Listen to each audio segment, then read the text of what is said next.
Dukun bisa 21 hari tidak tidur, 40 hari tidak tidur. Saya pernah dengar juga 100 hari dia tidak tidur. Hamba Allah, orang soleh, kenapa dia kalah? Karena dia kurang tirakat dibandingkan dukun. Maka kalau ada dukun nih, belum ulama nih, dukun tirakat 40 hari bisa ngalahin kiai kalau perang-perang batin.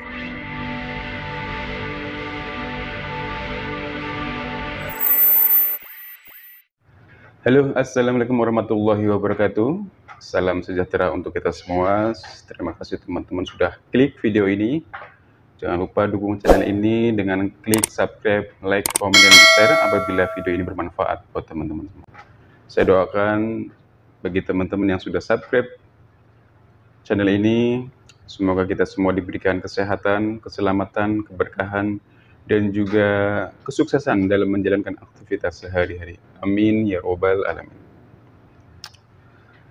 Baik sahabat Bingkai Narasi yang saya hormati, pada kesempatan ini saya akan kembali mengulas sebuah kajian dari Buya Ar-Raji. Sebelumnya saya ikut berbelasungkawa ya atas meninggalnya anak kedua dari Buya Ar-Raji. Semoga beliau diberikan tempat yang terbaik di sisi Allah Subhanahu wa Ta'ala, dan keluarga yang ditinggalkan diberikan ketabahan. Amin ya robbal alamin.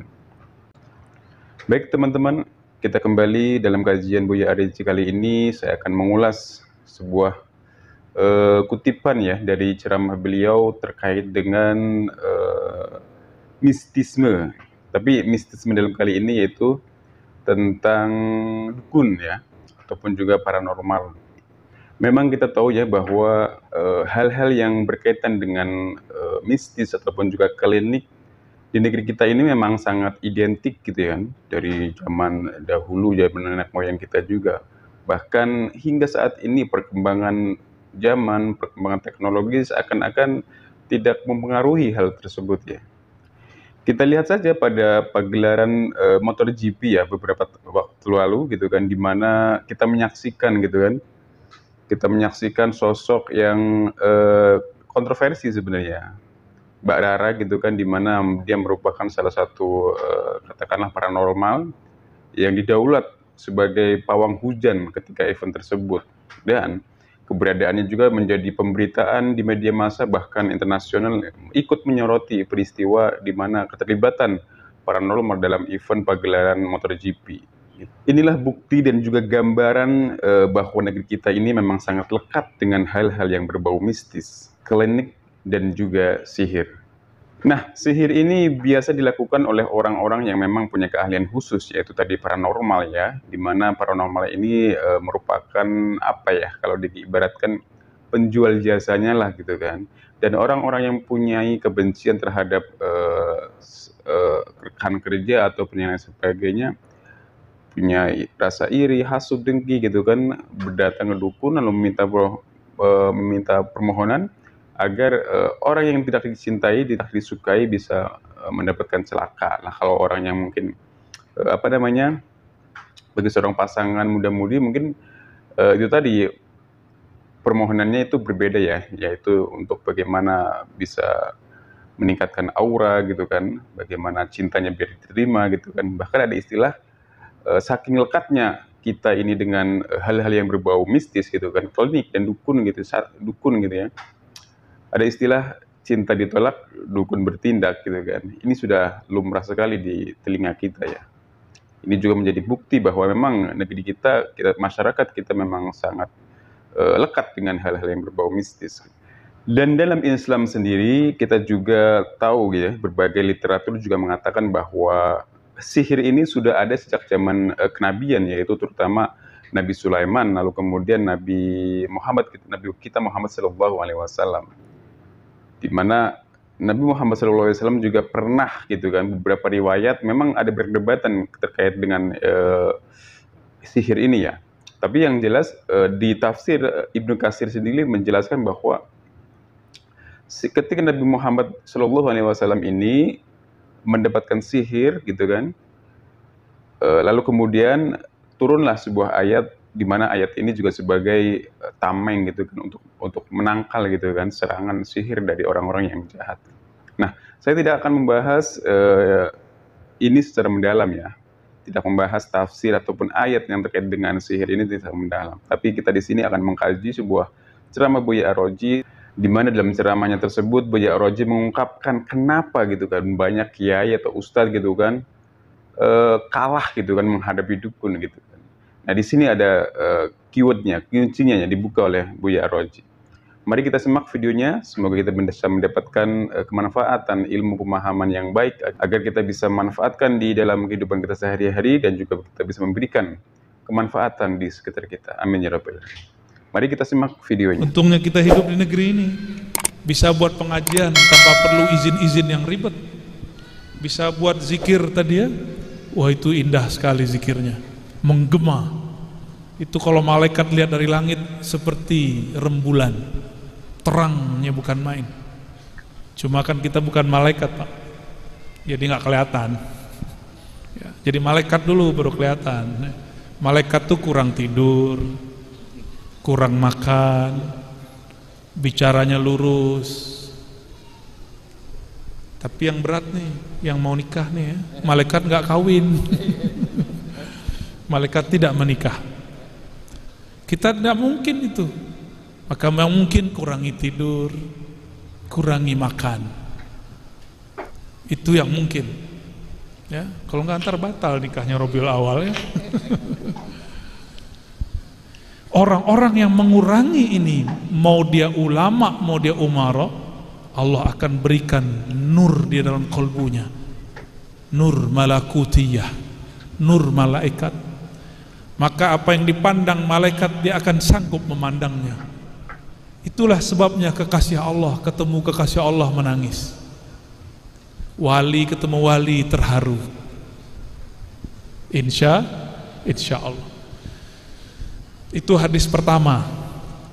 Man ahana sultanallah fil ard. Siapa yang menghina penguasa yang Allah berikan amanah di muka bumi, maka Allah akan hinakan dia. Tapi di hadisnya tidak disebutkan apakah di bumi atau di langit.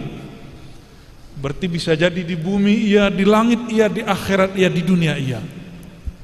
Tapi lafaz itu ingat, Sultanallah. Ini kata kunci.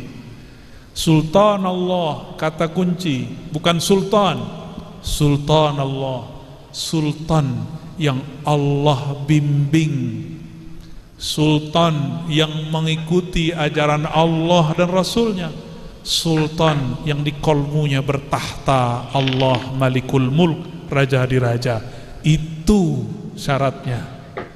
Maka Imam Ibn Arabi, Imam Al-Jili, imam kita semua ahlu tariqah, sufiyah, mu'tabarah, mengatakan sultan itu ada dua. Ada sultan yang zahir, ada sultan yang batin.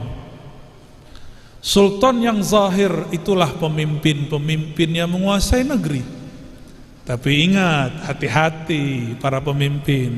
Sultan al-walayah, sultan al-batin itu adalah para ulama aulia. Hati-hati.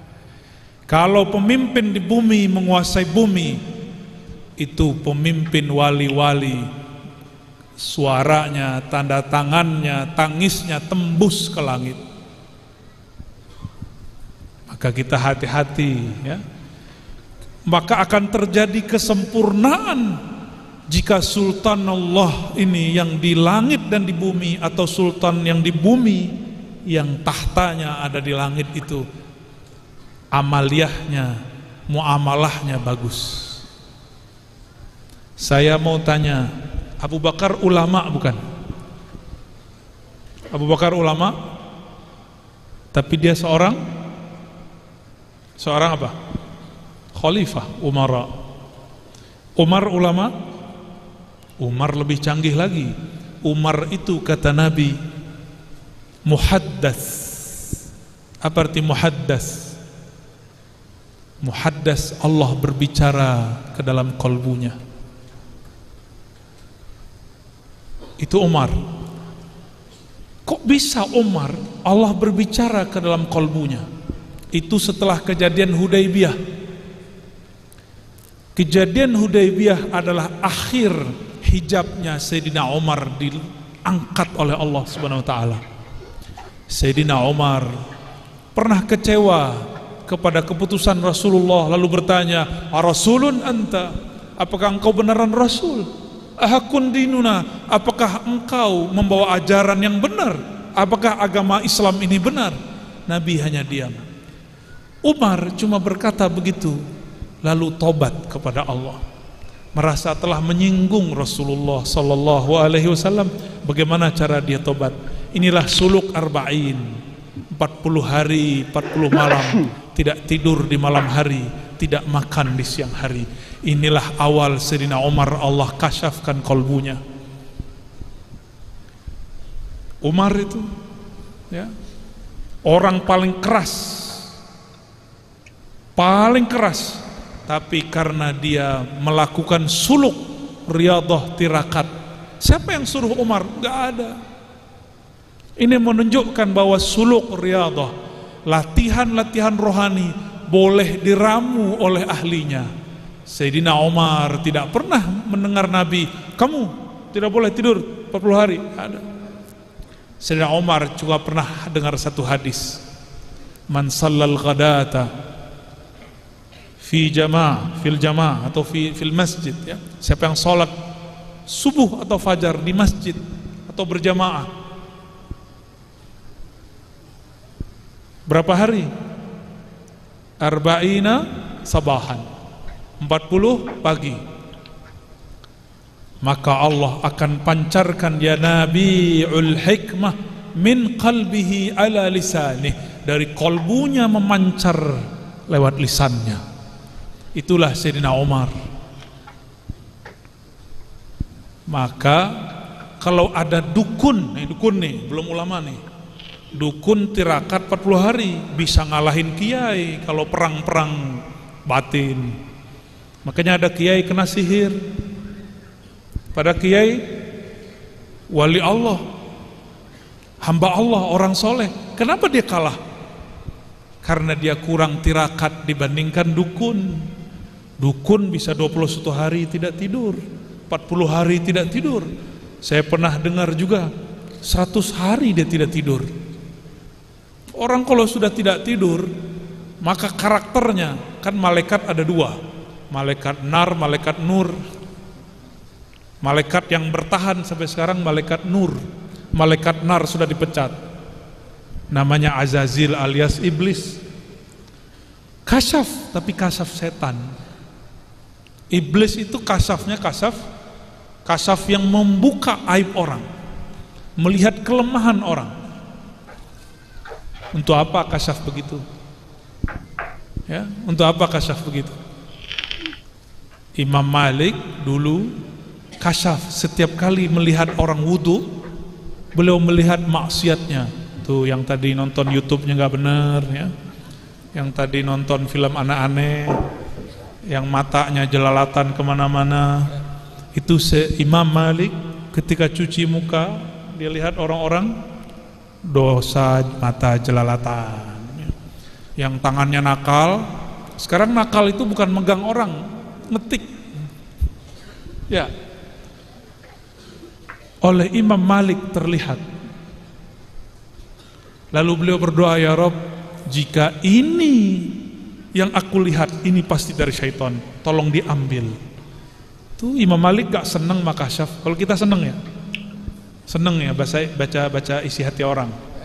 Repot pak, baca status WA orangnya repot, baca status Facebook itu bikin gelisah. Gimana baca status kolbu orang?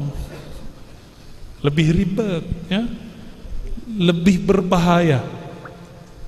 Jadi sekarang kasyaf itu guru kasyaf al-Facebookiyah. Ada lagi lebih tinggi, mirip-mirip sama kutub. Ada kutbiyah, ini al-YouTubiyah. Nah, itulah tadi ceramah singkat dari Buya Aroji. Semoga kita mendapatkan pemahaman yang baik, yang benar gitu kan, untuk dijadikan guidance, panduan dalam kehidupan kita sehari-hari. Ya, sekali saya ucapkan terima kasih teman-teman yang sudah menyaksikan video ini secara lengkap. Jangan lupa dukung channel ini agar terus berkembang dan bisa memberikan informasi dan juga pembelajaran untuk kita semua. Jangan lupa juga nyalakan notifikasinya agar sahabat Bingkai Narasi tidak ketinggalan informasi-informasi terbaru dari channel Bingkai Narasi. Akhir kata, mohon maaf apabila ada kesalahan. Wassalamualaikum warahmatullahi wabarakatuh. Salam sejahtera untuk kita semua.